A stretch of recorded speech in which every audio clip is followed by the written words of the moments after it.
Hello dear students, welcome back to my YouTube channel. So let's discuss next topic of unit 1 which is electric field intensity due to an equatorial line.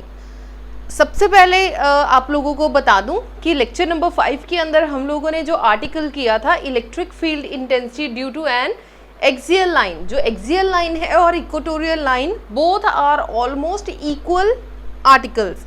आप लोगों ने क्या करना है, on an electric dipole के ऊपर आप लोगों ने इलेक्ट्रिक फील्ड पता करनी है. अब इलेक्ट्रिक डाइपोल क्या है, इस तरीके से कोई दो चार्जेस हैं, माइनस क्यू चार्ज और plus q charge.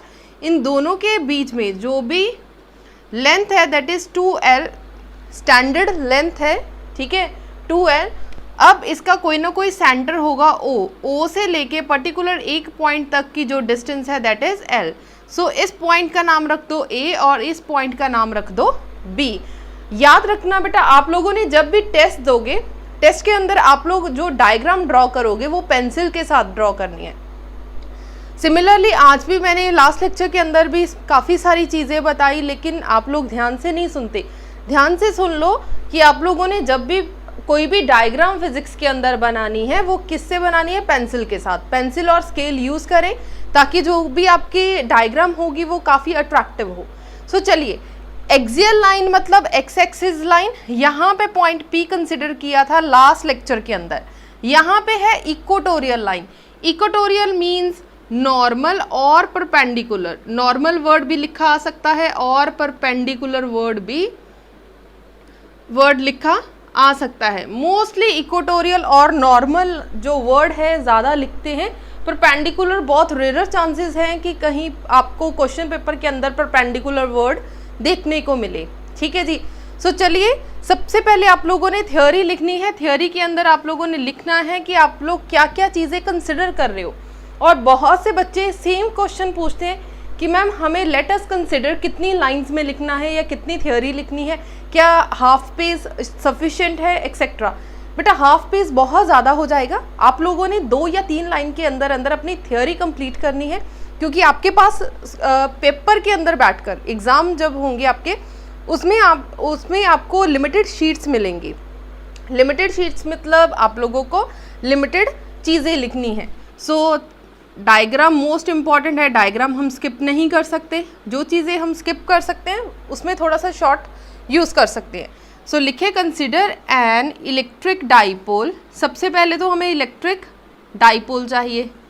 Electric dipole AB. सबसे पहले क्या लिया हमने, एक इलेक्ट्रिक डाइपोल लिया AB ऑफ लेंथ जिसकी लेंथ कितनी है 2L. ठीक है, आप अपनी लैंग्वेज में लिख सकते हो, ज़रूरी नहीं है आपने बुकिश लैंग्वेज ही लिखनी है. मैं भी अपनी मर्जी से लिख रही हूँ. Consider N electric dipole consider किया AB हैविंग लेंथ 2L, जिसकी लेंथ कितनी है 2L. अब हमें कोई पॉइंट P कंसिडर करना है जो कि परपेंडिकुलर हो. सो यहाँ पे मान लो मैं थोड़ी सी डायग्राम साइड पे बनाती हूँ, क्योंकि ये थोड़ी C diagram neat and clean बनाना. ठीक है, ये लो आपके 2 चार्जेस हैं.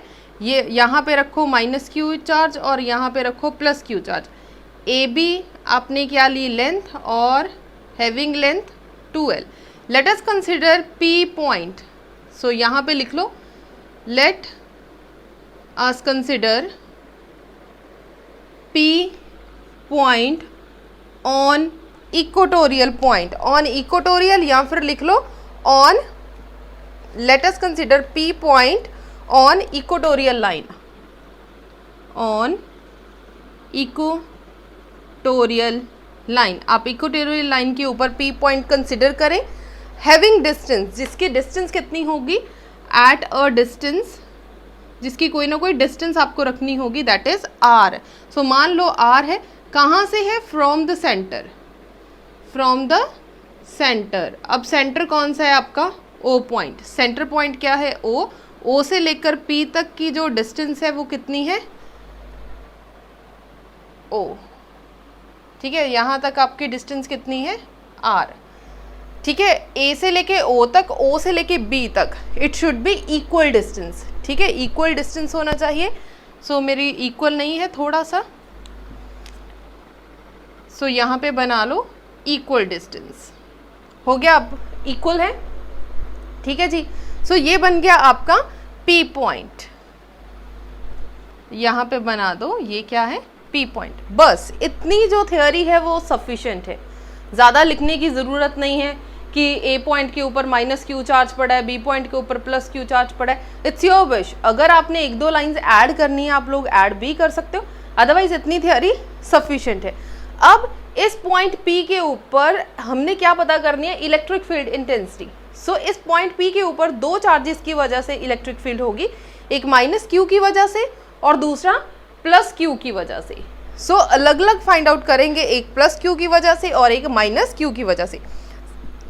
सबसे पहले फाइंड आउट करेंगे प्लस क्यू की वजह से। सो यहाँ पे लिख लो इलेक्ट्रिक फील्ड इंटेंसिटी में EFI लिख रही हूँ, आपने पूरी लाइन लिखनी है, पूरा वर्ड लिखना है। लास्ट वीडियो में भी मैंने बताया कि आप लोग शॉर्ट फॉर्म नहीं लिख सकते, मैं ब्लैक बोर्ड का यूज़ कर रही हूँ, दैट इज़ वाई मैंने यहाँ पे लिख दिया EFI, आप लोग EFI नहीं लिख सकते। So electric field intensity at point P due to किसकी वजह से, plus q charge is given by last lecture में मैंने ये चीज़ें, ये लाइंस स्किप करी थी, मैंने आपको बोल के बताया था कि ये लाइंस लिख लो। आज मैंने टेस्ट लिया, टेस्ट के अंदर ये लाइंस मिसिंग थी। मैं बार बार बोल रही हूँ कि आप जब अपने नोट्स बनाओ ये लाइंस लिख लो जो मैं बोल रही हूँ, लेकिन आप लोगों ने लास्ट लेक्चर के अंदर नहीं लिखी। आप लोग direct E positive E negative नहीं लिख सकते, ठीक है जी। सो प्लीज़ जो भी लाइन बोलूँ कि ये लाइन लिख लो, मतलब लिख लो। So electric field intensity at point P due to plus q charge, इस प्लस क्यू चार्ज की वजह से कैसा इलेक्ट्रिक फील्ड होगा। अब ध्यान से देखिए, P point is a test charge which is a positive test charge. अब पॉजिटिव को क्या करेगा, रिपेल करेगा। इसका मतलब ये क्या करेगा, रिपेल। सो पहले तो इसे इस तरीके से मीट करे, ठीक है। रिपेल मतलब ये लाइन कहाँ चलेगी, बाहर की ओर। ये बिल्कुल स्ट्रेट लाइन है, अपना स्केल रखो, ठीक है, आपके पास स्केल होगा। सो अपना स्केल रखो, बिल्कुल सीधी लाइन ड्रॉ कर दो, ठीक है, बिल्कुल इस तरीके से, ऐसे, ठीक है। ये पॉइंट B है, यहाँ पे प्लस क्यू चार्ज है और यहाँ पे पॉइंट P है। सो P इस तरीके से आप अपनी जो लाइन है वो स्केल के साथ ड्रॉ करें। क्लियर हो गया। सो ये लाइन बिल्कुल स्केल के साथ बिल्कुल सीधी ड्रॉ करें, ठीक है। सो यहाँ पे भी बिल्कुल सीधी जानी चाहिए। डन। अब मेरे पास स्केल नहीं है, सो थोड़ा सा हो सकता है कि लाइन थोड़ी सी इधर उधर जाए, लेकिन आपने इस तरीके से बिल्कुल सीधी ड्रॉ करनी है, ठीक है। यहाँ पर जो इलेक्ट्रिक फील्ड होगी दैट इज E1 लिख लो, चाहे E पॉजिटिव लिख लो, इट्स योर विश, ठीक है। चाहे E के पैर में पॉजिटिव डाल लो, चाहे E के पैर में E1 डाल लो। सो सबसे पहले इलेक्ट्रिक फील्ड E पॉजिटिव या 1 कितनी होगी, 1/4 pi epsilon naught Q divided by R square, Q divided by R square. अब R स्क्वायर की जगह पर क्या लिखोगे, B से लेकर P तक की डिस्टेंस, B से लेकर P तक की डिस्टेंस स्क्वायर। अलोंग, किसके अलोंग है, लास्ट वीडियो के अंदर हम लोगों ने लिखा था अगर उस तरफ जा रही है तो पॉजिटिव एक्स एक्सिस, अगर इस तरफ जा रही है तो नेगेटिव एक्स एक्सिस। अब ये क्या है, उस तरफ जा रही है।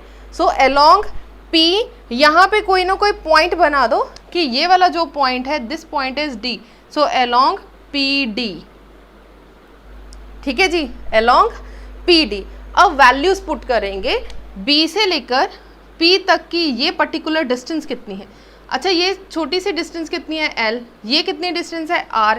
क्या हम यहाँ पे परपेंडिकुलर थ्योरम लगा सकते हैं, ठीक है। उसमें है क्या, hypotenuse square is equals to perpendicular square plus base square. अब हाइपोटेन्यूज कितना है, BP square is equals to perpendicular आपके पास कितना है, O से लेकर P तक OP square. So values put करनी स्टार्ट करेंगे। परपेंडिकुलर आपके पास क्या है, OP स्क्वायर प्लस बेस आपके पास क्या है, OB square, O B square. So B P square की वैल्यू कितनी आ जाएगी, O P square plus O B square. अब ओ से लेकर पी तक की डिस्टेंस देखो, दिस इज आर, सो हम लोग लिख सकते हैं आर स्क्वायर प्लस ओ से लेके बी तक की डिस्टेंस कितनी है, एल, सो यहाँ पे लिख दिया एल स्क्वायर। ये आपके पास आ गया बी पी स्क्वायर का आंसर, लेकिन हमें सिर्फ चाहिए बी पी का आंसर, ठीक है। So B P square, okay, B P square direct put कर देंगे B P square. So B P square का आंसर कितना आ गया, 1/4 pi epsilon naught q divided by B P square का आंसर कितना आया, R square plus L square. यहाँ तक सबको क्लियर है? अगर नहीं क्लियर तो बता सकते हो, ठीक है। आप लोग बता देना कि मैम इक्वेशन नंबर 1 क्लियर नहीं हुई या इक्वेशन नंबर 2 क्लियर नहीं हुई, जैसे जो भी आपको प्रॉब्लम होगी हम लोग डिस्कस कर लेंगे, ठीक है जी। सो ये आ गया आपका E1 का आंसर। ओके, अब E1 का आंसर आ गया, इसका मतलब सेकंड हम क्या निकालेंगे, E2, मतलब माइनस क्यू की वजह से जो आंसर आएगा। सो यहाँ पे लिख ले स्टेप 1 ही अभी सॉल्व कर रहे हैं। सो सेकंड फाइंड आउट करेंगे, electric field intensity at point P due to minus q charge is given by, minus q charge की वजह से कितना आएगा। सो माइनस क्यू चार्ज की वजह से जो इलेक्ट्रिक फील्ड आएगी दैट इज E2, या E के पैर में पॉजिटिव B डाल सकते हो। ये है नेगेटिव चार्ज, ये है पॉजिटिव चार्ज। जो भी P पॉइंट के ऊपर चार्ज पड़ा है that is the test charge. Test charge हम लोग क्या लेंगे, पॉजिटिव। अब नेगेटिव ने पॉजिटिव को क्या करना है, अट्रैक्ट ईच अदर। ये पॉजिटिव चार्ज था बेटा, पॉजिटिव ने पॉजिटिव को क्या करा, रिपेल। सो बाहर की तरफ आपकी जो इलेक्ट्रिक फील्ड है वो बाहर की तरफ है। क्लियर हो गया? अब नेगेटिव चार्ज की वजह से पॉजिटिव चार्ज अट्रैक्ट होगा। इसका मतलब सबसे पहले आप इसे मीट करें इस तरीके से, और इलेक्ट्रिक फील्ड अंदर की तरफ, E2 क्या होगी, अंदर की तरफ। क्लियर हो गया बेटा? अंदर क्यों है, क्योंकि जो भी आपका P पॉइंट है, यहाँ पे जो भी P पॉइंट है that is a positive charge. Positive ने नेगेटिव की तरफ क्या होगा, अट्रैक्ट करेगा। सो E पॉजिटिव हो गया अंदर की तरफ। सो मैथमेटिकल पोर्शन क्या लिखेंगे, 1/4 pi epsilon naught Q divided bye, अब Q डिवाइडेड बाय क्या लिखेंगे, ए P square, A P square, और इसकी डायरेक्शन किस तरफ है, अलोंग P से लेके जो भी आपकी main direction, along A P, along P A या A नहीं, अलोंग P A, P से लेकर A तक आ रहा है। A to P नहीं लिख सकते, A to P मतलब बाहर की तरफ चला जाएगा, ठीक है। बाहर की तरफ नहीं जा रहा, P से लेके अंदर की तरफ आ रहा है, मतलब इस डायरेक्शन में है। सो P से लेकर A तक, so along P A। Clear हो गया इतना? चलिए अब ए पी की वैल्यू पुट करेंगे।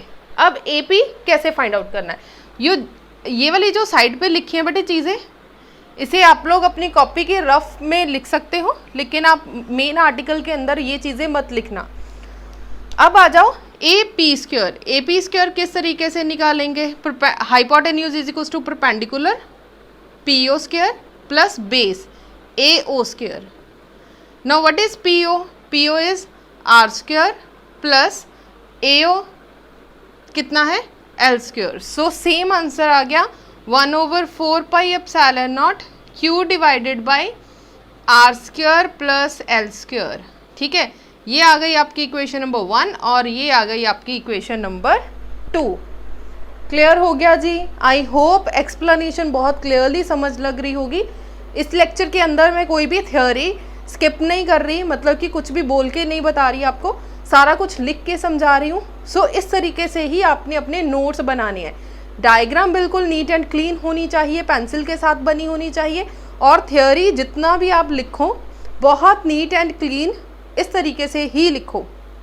अब चलिए फाइंड आउट करेंगे टोटल इलेक्ट्रिक फील्ड। अब टोटल इलेक्ट्रिक फील्ड, एक गई इस तरफ और एक गई इस तरफ। एक्सियल में क्या था, एक उस तरफ थी और एक इस तरफ थी, सेंटर में कोई पॉइंट था E। अब इस में क्या फाइंड आउट करेंगे, आप लोगों ने +1 के अंदर करा है रिजल्टेंट फील्ड। सो रिजल्टेंट मतलब इसका बिल्कुल सेंटर में कोई लाइन ले लो which is parallel to the dipole,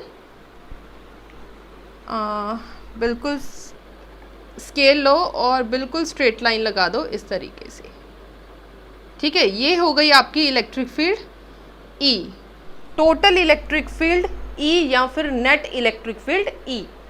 clear हो गया जी। अब यहाँ पे जो एंगल बन रहा है that is a theta angle. कितना एंगल बन रहा है? Theta angle. अब ध्यान से देखो, ये वाला अगर ये एंगल थीटा है, this angle is also theta angle. इसके पीछे का रीजन क्या है? Because both are alternate angles. जो ऑल्टरनेट एंगल्स होंगे वो सेम होंगे। इसका मतलब अगर ये एंगल थीटा है so this angle is also theta. अगर इस तरीके से कोई एंगल हो जो इसे बाइसेक्ट कर रहा हो, बाइसेक्ट मतलब इसे दो इक्वल पार्ट्स में डिवाइड कर रहा हो, अगर डिवाइड कर रहा है इसका मतलब ये एंगल भी थीटा और this angle is also theta. Theta plus theta total angle कितना हो गया? 2 थीटा। सो यहाँ पे हम लोग डायरेक्ट लिखेंगे कि एंगल टोटल एंगल आपका कितना बन रहा है? 2 थीटा। दोबारा से समझ लो एंगल्स को। यहाँ पे जो एंगल बन रहा है that is the theta angle, क्योंकि हमें ये वाला एंगल पता होना चाहिए कि ये पूरा एंगल कितना है। सो पूरा एंगल नहीं फाइंड आउट कर पा रहे, सो पूरा एंगल फाइंड आउट करने के लिए हमें इस एंगल की हेल्प लेंगे, इस एंगल की। अगर ये एंगल थीटा है सो दिस एंगल, ये छोटा सा जो एंगल है this is also theta because alternate angle है। अब ये E क्या है? आपकी resultant magnitude. So resultant magnitude है, इसका मतलब ये जो एंगल है वो ये जो इलेक्ट्रिक फील्ड है ये इन दोनों एंगल्स को इक्वल पार्ट्स में डिवाइड करेगा। अगर ये एंगल थीटा है, this angle is also theta, मतलब अगर ये 30 का होगा ये भी 30 का, अगर ये 40 है दिस इज ऑल्सो 40। क्लियर हो गया? सो टोटल एंगल कितना हो गया? Theta plus theta 2 theta. अब मान लो कि ये एंगल अगर 30 डिग्री होगा, अगर ये 30 है, this angle is also 30, this is also 30, 30 plus 30 कितना हो जाएगा? 60 डिग्री। अगर ये 40 है, ये पूरा एंगल कितना हो जाएगा? Double 80 degree. अगर ये 50 डिग्री है, दिस इज 100 डिग्री। क्लियर हो गया बेटा कि एंगल्स किस तरीके से ले रहे हैं हम। सो एंगल्स अगर क्लियर हो गए देन आगे चलते हैं। इम्पॉर्टेंट चीज़ें हैं कि बहुत सारे स्टूडेंट्स को एंगल थीटा में कन्फ्यूज़न रहती है कि ये एंगल 2 थीटा कहाँ से आया। बहुत अच्छे से एक्सप्लेन करा है, फिर भी अगर किसी तरीके की कोई भी प्रॉब्लम हो आप लोग पूछ भी सकते हो, कमेंट करते जाना।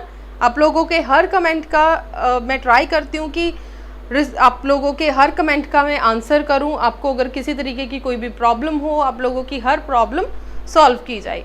सो चलिए E1 एंड E2 दोनों हमें पता है।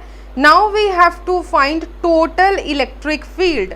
सो total electric field find out करने के लिए, क्योंकि मेरे पास इतनी ही स्पेस है, सो मैं यहाँ से कुछ रब कर रही हूँ।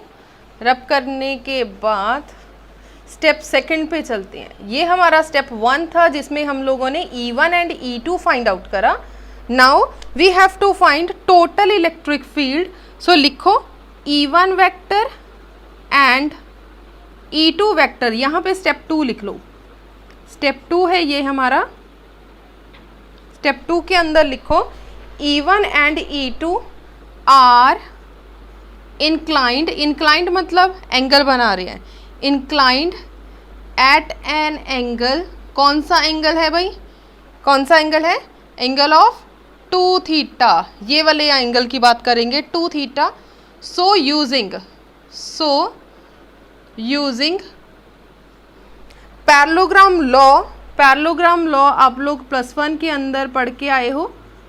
पैरेललोग्राम लॉ फर्स्ट टर्म के अंदर पढ़ा था, which is the most important. The net electric field, net की जगह पर आप लोग क्या लिख सकते हो? Total. The total electric field intensity आप लोगों ने शॉर्ट फॉर्म में नहीं लिखना। कैन बी मेजर्ड बाय, किस तरीके से मेजर कर सकते हो? E इज इक्वल टू, अब पैरेललोग्राम लॉ क्या था? पैरेललोग्राम लॉ किसी को याद है? R is equal to √a² + b² + 2ab cos theta. यही पढ़ के आए हो +1 के अंदर। हम लोगों ने +1 के अंदर कॉन्सेप्ट किया था R is equal to a² + b² + 2ab cos theta. R की जगह पर क्या लिखेंगे? E। ए की जगह पर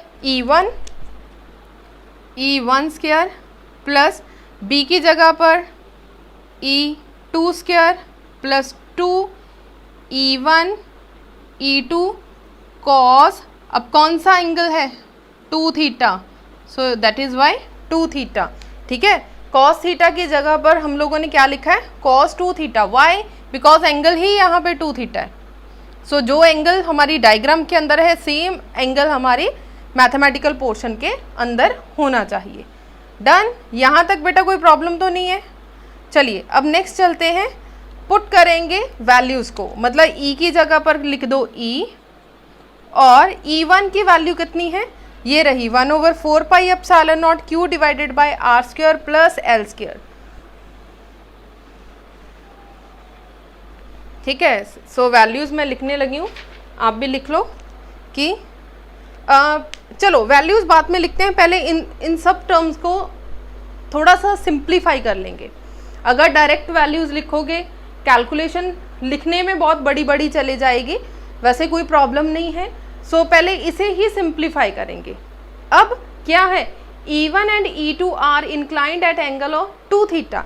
इसका मतलब जो E1 एंड E2 है, यहाँ पे आप लिख भी सकते हो where E1 is equal to E2।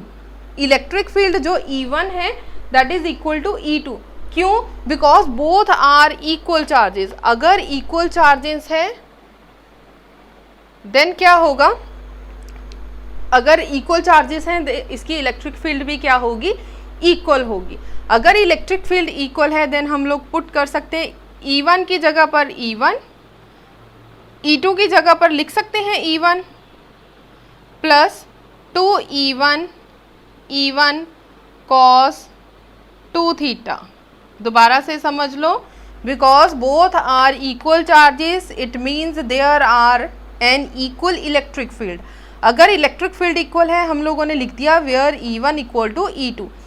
जहाँ जहाँ पे भी E2 है वहाँ पे क्या लिखेंगे E1, because both are equal. E1 की जगह पर E1, E2 की जगह पर E1 as such E1, E2 की जगह पर क्या लिख दिया E1। अब इन दोनों को ऐड करो, ऐड किया कितना बन गया 2E1 स्क्वायर, प्लस इन दोनों को मल्टीप्लाई करो, मल्टीप्लाई करने पे क्या बनेगा E1 स्क्वायर कॉस 2 थीटा। ये स्टेप दोबारा से समझ लो, बहुत से स्टूडेंट इस स्टेप में कंफ्यूज हो जाते हैं कि ये स्टेप कैसे आ गया। पहले क्या करना है, इन दोनों स्टेप्स को ऐड करना है। E1 square plus E1 square कितना आ जाएगा 2E1 स्क्वायर। अब 2 की जगह पे 2 एज सच, cos 2 की जगह पर cos 2 theta as such. E1 multiply by E1 क्या हो जाएगा E1 स्क्वायर। क्लियर होगी इतनी term. Now take 2E1 square common, जैसे ही आप इसे कॉमन बाहर निकालोगे क्या आ जाएगा 2E1 स्क्वायर बाहर ले लो। ये स्टेप बाहर चला गया, अंदर क्या बच गया 1। ये पूरी टर्म चली गई बाहर, अंदर क्या बच गया cos 2 थीटा। यहाँ तक बेटा सबको क्लियर है? अगर किसी तरीके की कोई प्रॉब्लम हो आप लोग पूछ सकते हो। सो चलिए यहाँ तक अगर कोई प्रॉब्लम नहीं है देन स्टार्ट करेंगे नेक्स्ट स्टेप के साथ। अब वैल्यूज पुट करनी स्टार्ट करेंगे। What is 1 plus cos 2 theta, ये मैथमेटिक्स का फॉर्मूला है, यहाँ पे लिख भी सकते हो बिकॉज 1 प्लस कॉस 2 थीटा का फॉर्मूला क्या है, जल्दी से बताएं कि 1 प्लस कॉस थीटा का फॉर्मूला कितना है। इसका फॉर्मूला है 2 कॉस स्क्वायर थीटा। सो यहाँ पे लिख लो 2 कॉस स्क्वायर थीटा। ये वाली जो टर्म मैंने यहाँ पे लिखी है आप लोगों ने यहाँ पे लिखनी है, साइड पे लिखोगे आप लोग। एक्चुअली मेरे पास स्पेस नहीं है तो मैंने यहाँ पे लिखने की बजाय यहाँ पे लिख दिया, अदरवाइज यही चीज़ आप ब्रैकेट डालकर यहाँ पे लिखोगे इसके बिल्कुल सामने। ठीक है जी, जैसे इसके सामने लिखोगे इसका मतलब वैल्यूज पुट करो, वैल्यू पुट करोगे 2E1 स्क्वायर, इस पूरी टर्म की जगह पर क्या आ गया 2 कॉस स्क्वायर थीटा। क्लियर हो गया बेटा? इसकी आइडेंटिटी है 1 प्लस कॉस 2 थीटा की 2 कॉस स्क्वायर थीटा। देन इसकी जगह पर डायरेक्ट फॉर्मूला पुट कर दिया 2 कॉस स्क्वायर थीटा। डन। अब 2 2 जा 4, सो यहाँ पे आ गया 4 E1 square cos square theta. Done, कुछ नहीं करा, सिर्फ मल्टीप्लाई किया है, 2 2 ज़ा 4। सो यहाँ पे आ गया 4 E1 square cos square theta. अब सारे जो स्क्वायर्स हैं वो कॉमन बाहर निकाल लो। क्या हम इसे लिख सकते हैं 2 2 ज़ा 4 E1 कॉस थीटा, जितना भी स्क्वायर था वो कॉमन बाहर निकाल लिया, इस स्क्वायर को इस अंडर रूट के साथ कैंसिल आउट कर दिया। फाइनली E का आंसर कितना आया 2 E1 कॉस थीटा। ये क्लियर हो गया। कैसे लिख सकते हैं 2 स्क्वायर, 4 को लिख सकते हैं 2 स्क्वायर, ठीक है, लिख दिया। आ गया 2 E1 cos theta, 2 E1 cos theta, ये सब स्क्वायर कॉमन बाहर निकाल दिया। स्क्वायर के साथ अंडर रूट क्या हो गया आपका कैंसल आउट। अगर कैंसल आउट हो गया देन इसकी वैल्यूज पुट करेंगे। फाइनली अब देखो हमारे पास छोटा सा फॉर्मूला बन गया। अब वैल्यूज पुट करना इजी हो जाएगा, कैलकुलेशंस करनी इजी हो जाएगी। सो चलिए ई का आंसर फाइनली कितना आ गया E1 2 E1 cos theta. Finally ये आंसर सिंपल सा छोटा सा आंसर आ गया 2 E1 कॉस थीटा। अब E1 की वैल्यू पुट करो। What is the value of E1? E1 का आंसर कितना आया था? Multiply 1/4 pi epsilon naught Q divided by R square plus L square. यही आंसर था कॉस थीटा। साथ लिख लो cos theta. Just value put करिए E1 की वैल्यू पुट कर दो 1/4 pi epsilon naught Q divided by R square plus L square. Cos theta की वैल्यू एज सच लिख दो, लिख दी। अब प्रॉब्लम क्या है, यहाँ पे कॉस थीटा आ रहा है, हमें कॉस थीटा नहीं चाहिए। नाउ फ्रॉम, अब छोटी सी ट्रायंगल चूज करेंगे।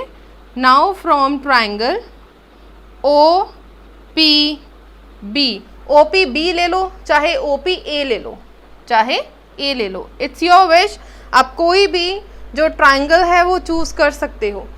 OAP, OAP। सो चलिए कॉस थीटा अप्लाई करेंगे। छोटी सी ट्रायंगल मीन्स ये वाली ट्रायंगल, ठीक है, ये वाली छोटी सी ट्रायंगल चूज कर रहे हैं। यहाँ पे थीटा एंगल है, A point, O point, P point, यहाँ तक की डिस्टेंस कितनी है L, R, और ये कितना है L। सो यहाँ पे क्या पता करना है हमें, कॉस थीटा। पंडित बद्री प्रसाद हर हर बोले, उसके अकॉर्डिंगली कॉस थीटा का आंसर कितना आएगा, पंडित बद्री प्रसाद हर हर बोले, इसका मतलब base over hypotenuse. Cos theta का आंसर कितना आएगा, base over hypotenuse. So base का आंसर कितना है L, ठीक है, यहाँ पे पुट कर दो L, और हाइपोटेन्यूज, हाइपोटेन्यूज का आंसर हम लोगों ने फाइंड आउट करा था R square plus L square. ये BP स्क्वायर का आंसर आया था। ध्यान से देखो H, हाइपोटेन्यूज क्या है, AP square is equals to OP square plus AO square. So AP square मतलब OP कितना है, L square plus R square. ये AP स्क्वायर का आंसर है, हमें सिर्फ AP चाहिए। AP मतलब under root R square plus L square, ठीक है। इसका मतलब ये पूरा आंसर कितना आ रहा है, under root R square plus L square. पहले जो भी आंसर हमारा आया था उसमें स्क्वायर था, AP स्क्वायर चाहिए थी, ठीक है, BP स्क्वायर चाहिए थी। सो डायरेक्ट आंसर आ रहा था L square plus R square. यहाँ पे सिर्फ H है, हाइपोटेन्यूज मतलब सिर्फ AP की वैल्यू पता करनी है, AP स्क्वायर की वैल्यू नहीं पता करनी। सो स्क्वायर दूसरी तरफ जाएगा, क्या बन जाएगा, अंडर रूट। सो आंसर कितना आ गया, L square plus R square. So इसका मतलब H की जगह पर हम लोग क्या पुट कर सकते हैं, H की जगह पे पुट करो R square plus L square की वैल्यू अंडर रूट के अंदर। सो यहाँ पे पुट कर दो अंडर रूट। आई होप आप लोगों को क्लियर हो गया होगा कि H स्क्वायर की जगह पर ये वैल्यू क्यों पुट करी। अगर H स्क्वायर होता R square plus L square answer आना था, सिर्फ हाइपोटेन्यूज है, then answer is under root R square plus L square. Clear होगी बेटे इतनी बात। इसे लिख दो equation number 3। Now put this in equation number 3। अब इसे इक्वेशन नंबर 3, बेटा ये जो ट्रायंगल साइड पे मैंने बनाई थी वो एक्स्ट्रा आपको समझाने के लिए बनाई है। आपने एक ही मेन डायग्राम बनानी है, ये वाली। बार बार से कोई भी डायग्राम एक्स्ट्रा डायग्राम नहीं बनाएंगे, सिर्फ समझाने के लिए बता रही हूँ। ये जो साइड पे मैंने आप लोगों को डायग्राम बना के दिखाई, हाइपोटेन्यूज की वैल्यू आप लोग डायरेक्ट पुट कर सकते हैं। अगर आपको नहीं पता चल रहा कि h की वैल्यू कितनी होगी, आप साइड पे लिख के देख सकते हो, अदरवाइज आपने ऐसे ही लिखना है। Now put this in equation number, now put this in equation number 3। Equation number 3 के अंदर पुट करें, फाइनली हमारे पास क्या आंसर आएगा, E is equals to 2 multiply by 1/4 pi epsilon naught Q divided by R square plus L square. Cos theta की value कितनी आएगी, L divided by R square plus L square बटा under root का मतलब 1/2, under root का मतलब 1/2। यहाँ पे क्या है अंडर रूट, और यहाँ पे मैंने क्या पुट करा है 1/2। कंफ्यूज नहीं होना, अंडर रूट का मतलब होता है 1/2। डन। जैसे ही आप इसके वैल्यू पुट करेंगे, अब सॉल्व करना स्टार्ट करें। बहुत इजी आर्टिकल है, आप लोगों को 1 या 2 बार खुद लिखकर देखना होगा, तभी आपको ये आर्टिकल बहुत अच्छे से समझ लगेगा, बहुत अच्छे से लर्न होगा। अगर आप सिर्फ वीडियो देखकर छोड़ दोगे, नोट्स बना लोगे और बोलोगे कि एग्ज़ाम के आगे जाके इसे लर्न कर लेंगे, इट्स नॉट पॉसिबल। आप जैसे ही वीडियो सुने समझे, एक बार कॉपी बंद करके अपने स्टेप बाय स्टेप हर एक चीज़ लिखें, ताकि आपके ये स्टेप अच्छे से क्लियर हो जाएं। सो चलिए, ई का आंसर कितना आ रहा है, 2 multiply 1/4 pi epsilon naught q L. So यहाँ पे लिख दिया क्यू एल डिवाइडेड बाय, इसका बेस कितना है 1, इसका बेस कितना है हाफ, 1 प्लस हाफ कितना हो जाएगा, एलसीएम लो, 2 + 1 इज इक्वल्स टू 3/2। सो लिख सकते हैं R square plus L square की पावर कितनी आ गई, 3/2। इसकी पावर है 3/2। यहाँ तक किसी को कोई प्रॉब्लम, अगर किसी तरीके की बेटा कोई भी प्रॉब्लम हो साथ साथ पूछते जाना। अब थोड़ा सा इसको अरेंज करके लिखेंगे, क्या लिख सकते हैं 1/4 पाई एप्सिलॉन नॉट, ये वाला 2 इसके साथ ले जाओ, Q into 2L divided by R square plus L square की पावर 3/2। कुछ नहीं करा, सिर्फ ये वाला जो 2 है इसे उठाकर पीछे ले गए, L के साथ ले गए। सो क्या बन गया, Q की जगह पर Q क्रॉस ये 2 इसके साथ आ गया 2L। Now what is Q into 2L, जल्दी से बताएं। Q इंटू 2L आपका क्या है, डाइपोल मोमेंट। सो यहाँ पे लिख लो Q into 2L is equals to P which is dipole moment. ठीक है, ये चीज़ भी आप साइड पे लिख सकते हो, बीच में एंटर करने की ज़रूरत नहीं है, बीच में लिखने की ज़रूरत नहीं है। चलिए, अब आ गया E is equals to 1/4 pi epsilon naught P divided by R square plus L square की पावर कितनी आ गई, 3/2। So this is the final answer.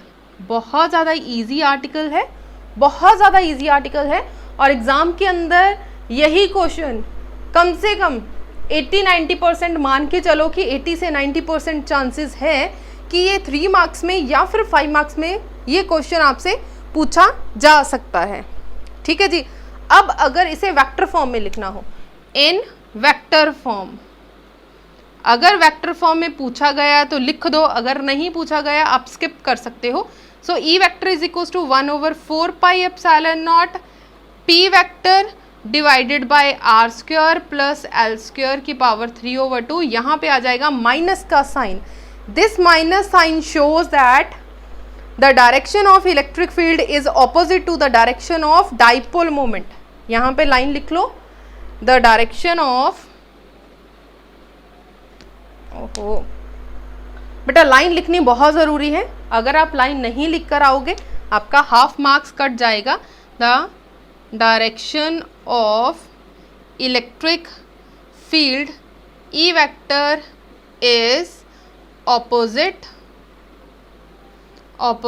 To direction of dipole moment.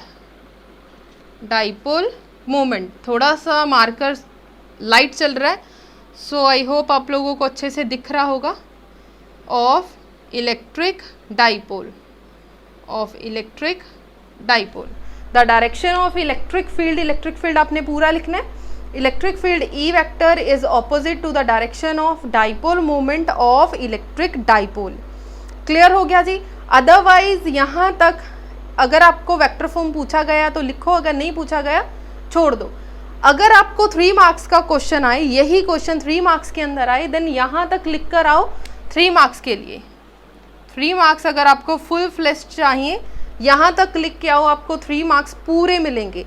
अगर मान लो यही क्वेश्चन आपको 5 मार्क्स के अंदर आए, देन वेक्टर फॉर्म लिख कर आओ।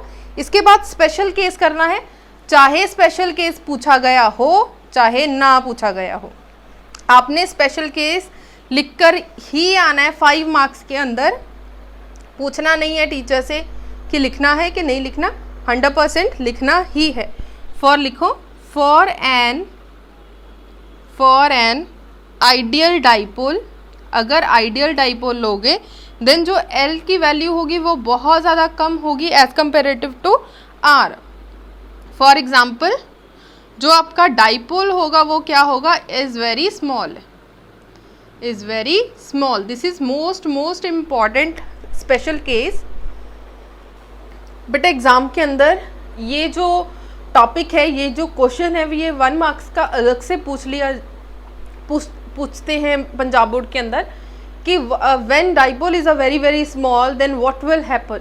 अगर आप डाइपोल बहुत ज़्यादा छोटा लोगे देन क्या होगा, इसका मतलब अगर आप R बहुत ज़्यादा दूर ले रहे हो, ये पॉइंट बहुत ज़्यादा, डाइपोल इतना सा है, ये आपका डाइपोल है, डाइपोल की लेंथ कितनी है L, और ये जो डिस्टेंस है ये R है, वो बहुत ज़्यादा दूर रख दिया। अगर आप P पॉइंट को बहुत ज़्यादा दूर रखोगे, L को क्या करना है, निगलेक्ट, ज़ीरो पुट नहीं करना, निगलेक्ट करना है। निगलेक्ट करने में और ज़ीरो पुट करने में बहुत ज़्यादा डिफरेंस है। ज़ीरो पुट करना मतलब ख़त्म कर दिया, निगलेक्ट करना मतलब अनदेखा कर देना या उसे छोड़ देना। सो यहाँ पे लिखेंगे L square can be neglected, can be neglected. So L square को क्या कर देंगे, निगलेक्ट कर देंगे। फ्रॉम इक्वेशन नंबर जो आपका लास्ट में आंसर आया था ना, E is equals to P 1/4 pi epsilon naught P divided by R square plus A square की पावर 3/2 जो आपने बॉक्स में बंद किया, उसे इक्वेशन नंबर 4 दे दो, उसे इक्वेशन नंबर क्या दे दो, 4। From equation number 4, from equation number 4, equation number 4 से क्या लिखेंगे, E is equals to 1/4 pi epsilon naught Q divided by, answer कितना आया था, R square plus L square की पावर 3/2। यहाँ से हम लोग क्या करेंगे, L स्क्वायर को क्या करेंगे, निगलेक्ट। सो आ गया R स्क्वायर की पावर 3/2, ये वाला 2 इस 2 के साथ कैंसल आउट हो गया। सो E का आंसर कितना आएगा, 1/4 pi epsilon naught Q divided by R cube. So this is the final answer. ठीक है, इसमें भी क्वेश्चन बहुत ज़्यादा फेमस क्वेश्चन है कि E किसके डायरेक्टली प्रोपोर्शनल होगा। ध्यान से क्वेश्चन को देखें, आंसर देखें, जो आपका आंसर आ रहा है क्या आ रहा है, E is directly proportional to 1/R cube. ये क्वेश्चन बहुत ज़्यादा फेमस है MCQs के अंदर। जो इलेक्ट्रिक फील्ड इंटेंसिटी है वो किसके डायरेक्टली प्रोपोर्शनल होगा, 1/R क्यूब के डायरेक्टली प्रोपोर्शनल होगा। सो बेटा इस साल अगर आपका एनुअल, क्योंकि आपका एनुअल एग्ज़ाम होएंगे, एनुअल एग्ज़ाम के अंदर आप लोगों को 15 MCQs आएंगे। कितने MCQs आएंगे, 15 MCQs। ठीक है, 15 MCQs होंगे, 3 फिलिंग द ब्लैंक्स होंगी, ब्लैंक्स होंगी, और 2 जो होगा ट्रू फॉल्स होंगे। ठीक है, इस MCQs 15 MCQs में ये वाला जो MCQs है वो मोस्ट इम्पॉर्टेंट है। सो चलिए, आप लोगों को सारा आर्टिकल क्लियरली समझ लग गया। अब इसके बाद टेस्ट, ये क्वेश्चन किस फॉर्म में, जो आपके टेस्ट के अंदर, आपके एग्जाम के अंदर किस फॉर्म में पूछा जा सकता है ये क्वेश्चन, वो डिस्कस करेंगे और थोड़े से MCQs डिस्कस करेंगे। तो जाने से पहले आपने क्या करना है, वीडियो को लाइक करना है, मैक्सिमम शेयर करना है, जितना शेयर कर सकते हो शेयर करें, क्योंकि आज हमारा 6 लेक्चर है। इसका मतलब जितने मैक्सिमम स्टूडेंट्स हमारे साथ जुड़ सकते हैं जुड़े, जितनी फैमिली बड़ी हो सकती है बड़ी करें। सो अभी तक 8.5K है, सो कोशिश करो कि 10K जल्दी हो जाए। ठीक है जी, so thank you so much. जाने से पहले वीडियो को लाइक कर दें, मैक्सिमम शेयर कर दो। Thank you so much.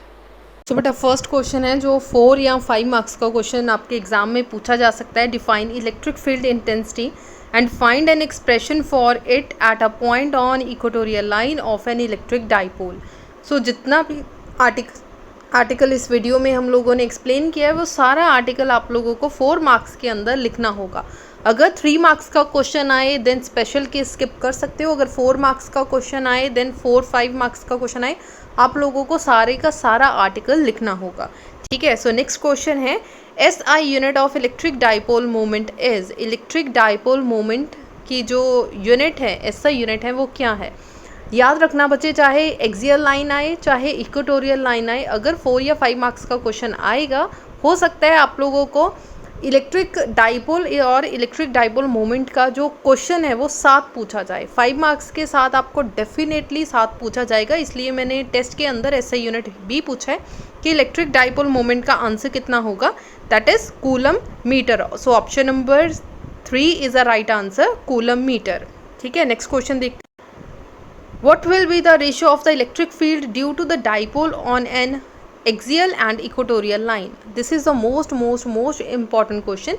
ये 1 मार्क्स के अंदर MCQs में पूछा जा सकता है या 2 मार्क्स के अंदर एज सच थ्योरी क्वेश्चन भी पूछ सकते हैं। ये CBSE और पंजाब बोर्ड दोनों के लिए मोस्ट इंपॉर्टेंट क्वेश्चन है। What will be the ratio of? Ratio कितनी होगी? Answer number 2 is a right. So answer check करते हैं इसकी ऑप्शन क्या है। ई का आंसर कितना आया था हमारा एक्सियल में। ठीक है। एक्सियल में आंसर कितना आया था 1/4 pi epsilon not 2q divided by r cube. ये आंसर आया था आपका एक्सियल में। और इक्वेटोरियल लाइन में आपका आंसर कितना आया है 1/4 pi epsilon naught q divided by r cube. So q divided by r cube ये सारी टर्म की जगह पर आप पुट कर सकते हो e इक्वेटोरियल। ठीक है। सो आंसर कितना आ जाएगा e axial is equals to 2e equatorial. ठीक है। अब उन्होंने पूछा कि एक्सियल एंड इक्वेटोरियल की रेशो निकालो। e axial divided by e equatorial. So कितना आ जाएगा 2। So 2 divided by 1। So axial over equatorial का आंसर कितना आएगा 2:1। So option number 1 is a correct answer. So last question of this video is electric field at a distance r from midpoint of the dipole is proportional to. So electrostatic field या electric field intensity electrostatic field distance r से कितनी होगी, mid point तक कितनी होगी। सो ये question मैं बार बार axial में भी बताया और इक्वेटोरियल में भी बता रही हूँ कि ये MCQs मोस्ट इंपॉर्टेंट MCQs है। सो ऑप्शन नंबर C या 3rd is a right answer. So I hope आप लोगों को सारे MCQs अच्छे से समझ आ गए होंगे। अगर आपने इसका टेस्ट साथ साथ दिया है, आपके कितने मार्क्स आए हैं? 3 MCQs पूछे, 3 में से 3 आए हैं, 3 में से 2 आए हैं, 3 में से 1 आए हैं। या आपको MCQs समझ बहुत अच्छे से लगे या नहीं लगे, जो भी आपकी क्यूरीज होंगी प्लीज़ कमेंट सेक्शन में ज़रूर बताएं। आपके कमेंट्स पढ़ के ही मुझे पता चलता है कि आप लोगों को वीडियो अच्छे से समझ आ रही है, वीडियो अच्छे से समझ नहीं आ रही, या कौन कौन सी प्रॉब्लम है। ठीक है जी। सो जाने से पहले वीडियो को लाइक कर दो और मैक्सिमम शेयर कर दो। Thank you so much.